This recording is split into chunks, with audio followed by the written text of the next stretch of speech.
अस्सलाम वालेकुम। बायोलॉजिज़म के बायोलॉजी एस्पायरेंट्स पीपीएससी की प्रिपरेशन के लेक्चर नंबर 4 में आप सबको वेलकम।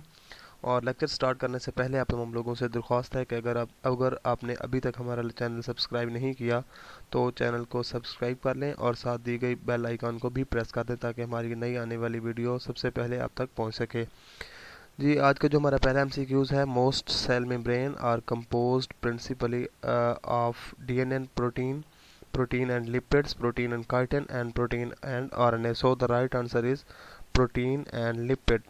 और फ्लूइड मोज़ेक मॉडल जो है अकॉर्डिंगली हम इसको एक्सप्लेन करते हैं। प्रोटीन एंड लिपिड जो है ये मेनली सेल मेम्ब्रेन को बनाती हैं।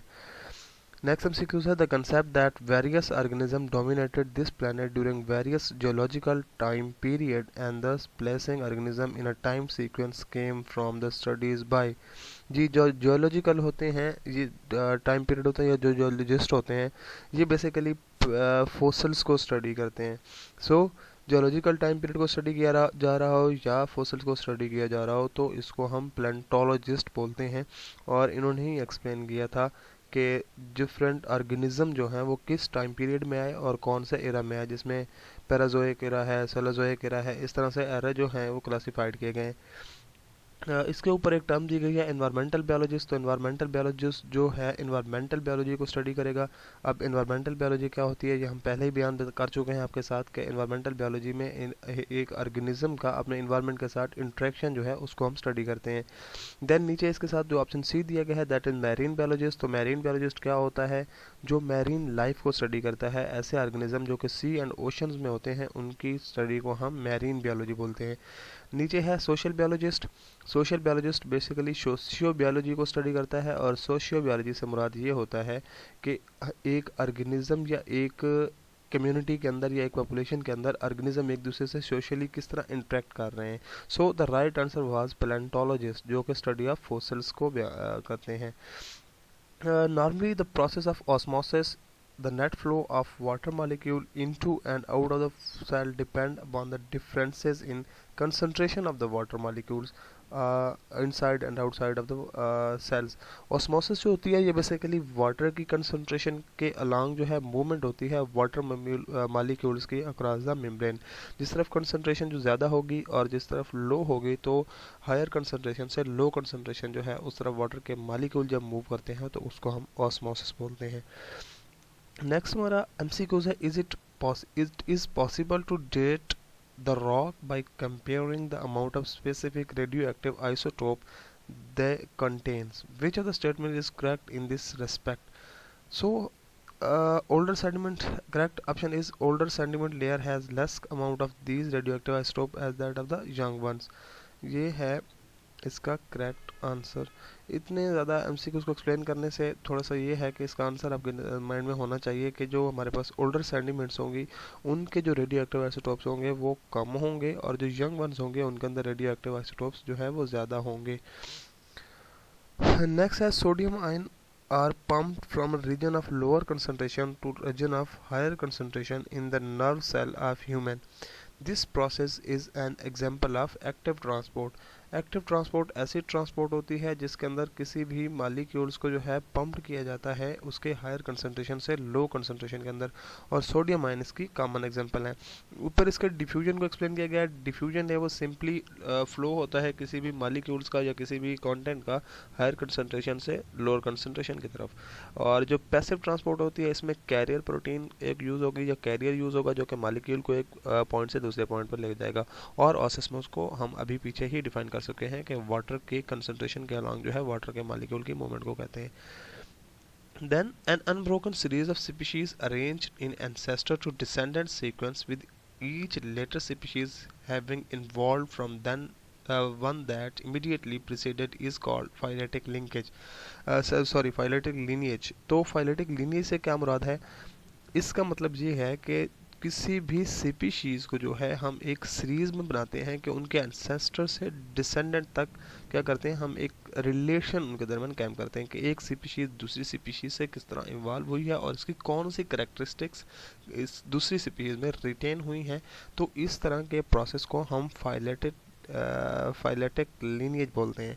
Biome any specific area on earth where an organism live community है, different population living in at the same time at the same space, and the population जो है उसमें सेम स्पीशीज जो होती हैं within a specific time किसी भी जगह पे रहने की जो रह रही होती है तो उसको हम पॉपुलेशन बोलते हैं. So next MCQs is protein are made from amino acid by the process of dehydration synthesis. जी, डिहाइड्रेशन सिंथेसिस का ये मतलब है कि पानी का रिमूवल होता है. सो जब दो अमीनो एसिड आपस में मिलते हैं तो उनसे क्या होता है, रिलीज होता है वाटर, तो इस वजह से हम इसको डिहाइड्रेशन सिंथेसिस बोलते हैं. हाइड्रोलिसिस बेसिकली पानी की ब्रेकडाउन को कहते हैं. पिनोसाइटोसिस ये कुछ एक प्रोसेस है, पिनोसाइट्स की वजह से, ये हम सेल्स के कहीं आगे फर्दर डिस्कस करेंगे. और एक्टिव ट्रांसपोर्ट जो है ये बेसिकली कैरियर प्रोटीन के थ्रू किसी भी मालिक्यूल्स का एक जगह से दूसरी जगह फ्लो को कहते हैं. So biological sciences have a set methodology and it is based on experimental inquiry. जी एग्जैक्टली, जब बायोलॉजिस्ट जब भी किसी चीज़ को स्टडी कर रहा होगा या तो उसके पास कोई भी मेथड होगा तो वो हमेशा एक्सपेरिमेंट पे ही जो है डिपेंड करेगा. अगर एक्सपेरिमेंटली कोई भी चीज़ हमारे पास क्लियर हो रही होगी तो बायोलॉजिस्ट उसको स्टडी करेगा, अदरवाइज ये बायोलॉजी के मेथडोलॉजी नहीं हो सकती. Which is an organic compound found in the most cell. So glucose, water जो है वो हमारे पास इनऑर्गेनिक कंपाउंड है, हालांकि मोस्टली यही होता है, लेकिन क्या है वो इनऑर्गेनिक कंपाउंड है. सो यहाँ पे हमारे पास ऑर्गेनिक कंपाउंड का क्वेश्चन आया है तो the right answer is glucose. Oxygen सिर्फ एक एटम है और सोडियम क्लोराइड एक कंपाउंड है, NaCl. A series of hypotheses supported by the result of many tests is called theory. जब भी कोई hypothesis बनता है तो उस पर डिफरेंट एक्सपेरिमेंट होते हैं और अगर वो एक्सपेरिमेंट के अंदर सर्वाइव कर जाए तो वो क्या बन जाती है, थ्योरी बन जाती है. अब अगेन उस थ्योरी पे वर्कआउट होता है और अगर थ्योरी भी सर्वाइव कर जाए तो देन वो क्या बनता है, जाके लॉ बनता है. और डाटा हमारे पास फैक्ट्स एंड फिगर होते हैं. और डिडक्शन ये होता है कि हम किसी भी डाटा को जब बात करते एनालिसिस करते हुए उस पर कोई भी मफरूज़ा सा बनाते हैं तो उसको हम उसका डिडक्शन बोलते हैं. Next question is which are the 4 most abundant element in the living cell. जी हम ये देख चुके हैं, बायोमॉलिक्यूल्स में हमारे पास कार्बन, ऑक्सीजन और hydrogen and nitrogen, these are the most abundant molecules. ये अवर लेक्चर जो है लेवल ऑफ ऑर्गेनाइजेशन उसके अंदर हम इनकी कंसंट्रेशन को भी एक्सप्लेन कर चुके हैं. So which one is not correct for productive theory. Productive theory ये होती है कि ये प्रिडिक्ट्स करती है, इसका एक्सप्लेनेटरी पावर भी ज़्यादा होती है. मीन किसी भी मेथड को जब हम अप्लाई करते हुए किसी भी बायोलॉजिकल प्रॉब्लम पे जब हम कोई भी एनालिसिस करते हैं तो उसमें प्रोडक्टिव थ्योरी जो होती है वो एक नए डिडक्शंस को, एक नए हाइपोथेसिस को भी प्रिडिक्ट कर रही होती है और फिर उस डिडक्शन या जो हाइपोथेसिस है उसको क्लियरली एक्सप्लेन भी कर रही होती है और उसके साथ साथ उसको डिफेंड भी कर रही होती है. सो इसके लिए यहाँ पे है not correct. So it discourage suggestion. जी डिस्करेज नहीं करती, हाइपोथेसिस के मतलब जितनी भी सजेशन आती हैं उनको करेज करते हुए उन पे एक्सपेरिमेंट किया जाता है कि कौन सी सजेशन इस हाइपोथेसिस के मतलब सही हो सकती है और कौन सी नहीं. जी next question is conclusion of Mendel's work later became. जी मैंडल ने बेसिकली इसको, मैंडल जो है इनको हम फादर ऑफ जेनेटिक्स भी बोलते हैं और उन्होंने जेनेटिक्स के जो रूल्स हैं उनको एक्सप्लेन किया था. सो पूछा ये जा रहा है कि जो हमारे पास मैंडल्स का वर्क था उसको लेटर ऑन जब उस पर वर्क हुआ तो वो क्या चीज़ बन गया, तो वो एक साइंटिफिक लॉ बन गए थे. और law of independence and law of independent assortment and law of codominance, या इस तरह से जो इसके दो लॉ हैं बेसिकली इनको साइंटिफिक लॉ बोला जाता है. So starch is converted into maltose by diastase. जी डायस्टेज जो है ये बेसिकली एक एंजाइम है और ये स्टार्च को कन्वर्ट करता है माल्टोज में. Breeder have developed new and better varieties of food item by using which techniques. जी जेनेटिक इंजीनियरिंग. ये बेसिकली जेनेटिक इंजीनियरिंग जो है बायोटेक्नोलॉजी से ही एक ब्रांच है और इसमें ये होता है कि जो नई टेक्निक्स हैं किसी भी हमारे पास फूड क्वांटिटीज़ की हो सकती हैं, किसी भी ब्रीडर की या किसी भी चीज़ की हमारे पास नई क्वालिटीज़ जो आ रही होती हैं, different techniques under the biological technology और उसकी भी स्पेसिफिक ब्रांच जेनेटिक इंजीनियरिंग को अप्लाई करते हुए न्यू वैराइटीज़ जो है वो इन्वॉल्व की जाती हैं या वहाँ पे उसको एक्सप्लेन किया जाता है. So next MCQs is coenzyme is often formed from vitamin. जी विटामिन हमारे पास ऐसी चीज़ है जिसके अंदर मेनली कोएंजाइम जो हमें पास मिलते हैं वो विटामिन से मिलते हैं। Messenger RNA is formed in nucleus, या एग्जैक्टली न्यूक्लियस के अंदर जो है मैसेंजर आरएनए को बनाया जाता है और उसके बाद उसको साइटोप्लाज्म में भेजा जाता है और वहाँ पे उसके पॉलीएडेनिन जो है उसकी टेल लगाई जाती है और कैप लगाई जाती है। तो उसके बाद में हम इसको कहीं पे आगे भी इसको डिस्कस करेंगे। So astronauts may use which technique to grow fruits and vegetable? जी हाइड्रोफोनिक कल्चर टेक्निक, ये ऐसी टेक्निक है जिसको एस्ट्रोनॉस्ट यूज़ करके जो है ग्रो करा सकते हैं फ्रूट्स को वेजिटेबल को। Number of chromosomes in E coli is 1। जो इकोलाई है इसेर्शिया कोलाई एक बैक्टीरिया है और ये हमारे पास प्रोकैरियोट्स है और इसके अंदर जो क्रोमोसोम जितने होते हैं वो नंबर ऑफ 1 होते हैं।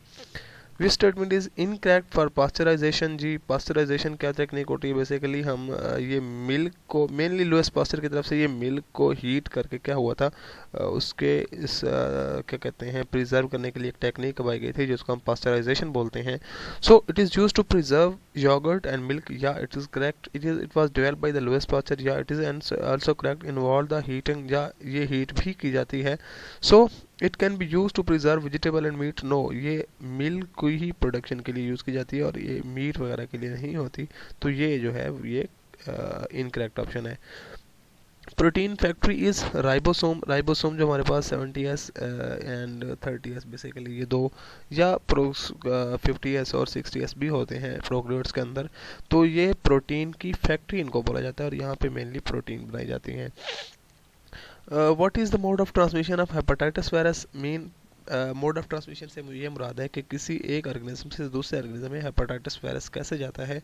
सो पेरेंटरल या ब्लड जो है, पेरेंटरल मीन एक पेरेंट से दूसरे पेरेंट के अंदर या ब्लड के थ्रू जो है ये क्या होता है हेपेटाइटिस का वायरस फैलता है।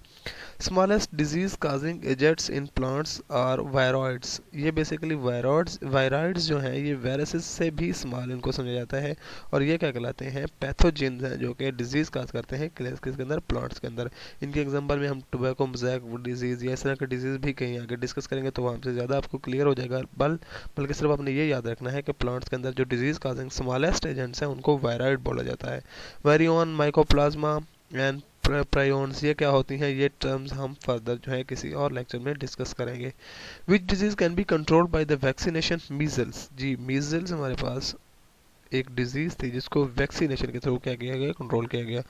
The major cell infected by the HIV in lymphocyte helper T cells, जी हेल्पर T सेल जो होते हैं ये मेजरली इफेक्टेड होते हैं by HIV human immune virus. Basically HIV जो है ये एड्स का जो है वायरस होता है। वैक्सीन वाज डेवलप्ड बाय जी Edward Jenner was the first scientist who invented the या who developed the vaccination. Louis Pasteur pasteurisation को एक्सप्लेन किया। जावेद बिन हयान ये केमिकल किंग ऑफ केमिकल जो है एस्ट्रोसोफोरस के खालिक हैं और ये एरिस्टोटल ये हमारे पास फिलॉसफी के एक मतलब नुमाइंदा जो है एक रुकन है। So pigment present in red algae, जी phycoerythrin Phycoerythrin is a pigment having a red color that present in red algae, which disease has been totally eradicated from the world because of the effective vaccination, जी smallpox।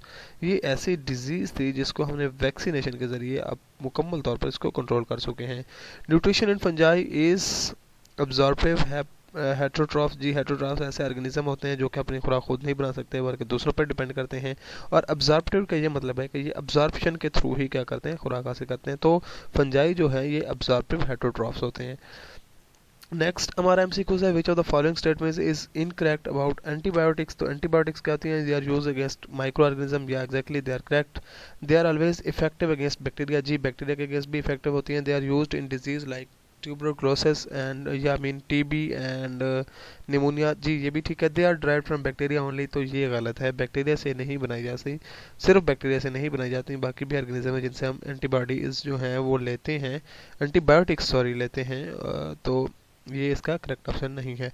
Fungi regime, अच्छा ये एक और question इस बात में आता है कि एंटीबायोटिक्स पहली कौन सी थी और किसने बनाई थी। ये हम किसी लेक्चर में प्रीवियस लेक्चर जो हमारे बायोलॉजी एस्पिरेंट्स के हैं वहाँ पे हम डिस्कस कर चुके हैं कि पेनिसिलिन जो है वो पहली एंटीबायोटिक्स थी और फ्लेमिंग ने 1928 के अंदर इसको इन्वेंट किया था।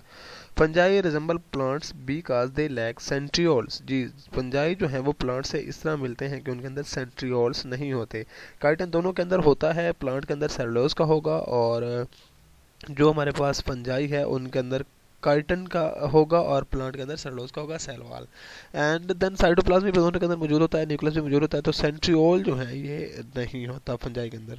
सो which treatment is instituted in cancerous patient is radiotherapy.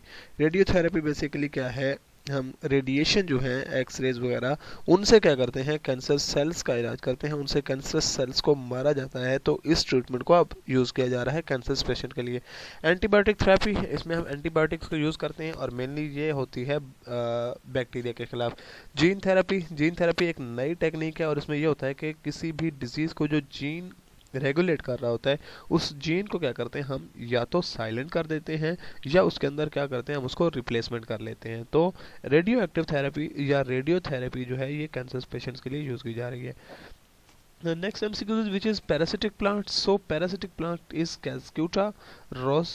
रोज जो है हमारे पास एक ऑर्नामेंटल प्लांट है। फर्न्स और मॉसेस ये भी हमारे पास छोटे प्लांट्स हैं, इनको बेसिकली पैरासिटिक नेचर नहीं है, लेकिन कैस्क्यूटा जो है ये बेसिकली क्या होता है हमारे पास पैरासिटिक्स प्लांट होता है। विच statement is correct for cloning. Cloning basically हम कहीं डिस्कस कर चुके हैं जब हमने डोली के हवाले से बात की थी कि डोली हमारे पास पहली क्या हुई थी, क्लोन जो है वो क्लोन बनी थी, तो उसके हवाले से ये करेक्ट है कि उसके बारे में क्लोनिंग के बारे में कौन सा स्टेटमेंट जो है इनकरेक्ट है।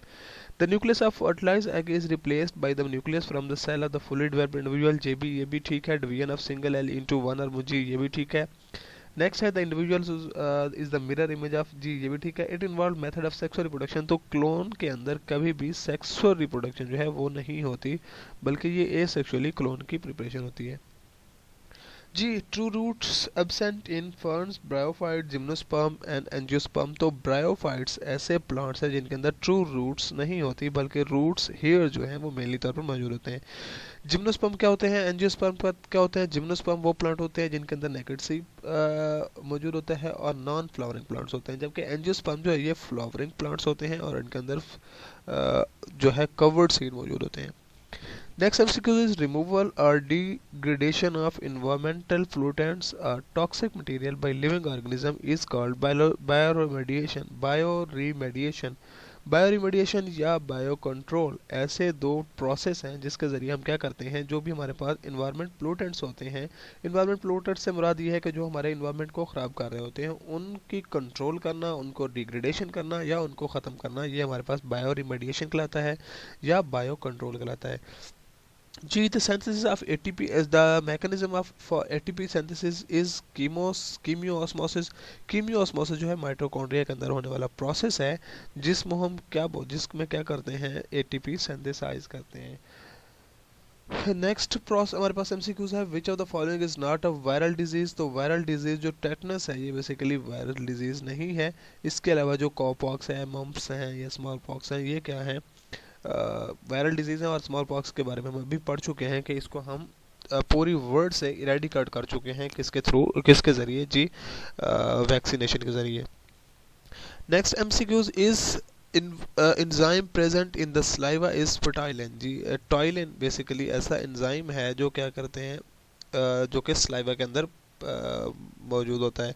लाइपेज लिपिड को बेसिकली डाइजेस्ट करने के लिए एंजाइम है। ट्राइरेप्सिन बेसिकली ट्रेप्सिनोजिन से होता है और ये स्टोमक के अंदर मौजूद होता है। और इन्वर्टेज जो है ये बेसिकली प्लांट्स के अंदर होता है और ये इन्वर्ट करता है एक मालिक्यूल को दूसरे मालिक्यूल में। तो टॉइलिन बेसिकली हमारे पास ऐसा एंजाइम है जो कि सलाइवा के अंदर मौजूद होता है।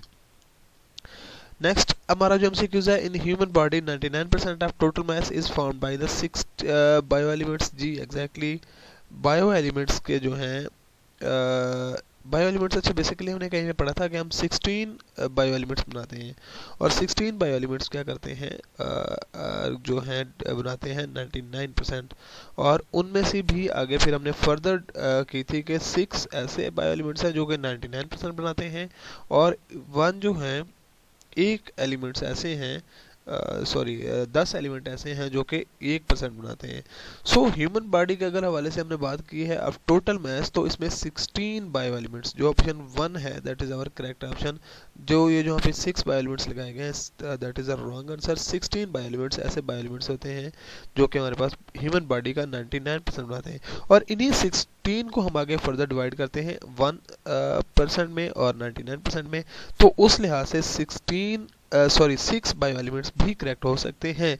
लेकिन जब टोटल मास इस फॉर्म की बात की जाती है ह्यूमन बॉडी की 99% की, तो वो क्या करते हैं 16 बायो एलिमेंट्स होते हैं। और रेदर देन अगर आप यहाँ पे 6 बायो एलिमेंट्स भी लगा देते हैं तो भी आपका आंसर क्या होगा, करेक्ट होगा।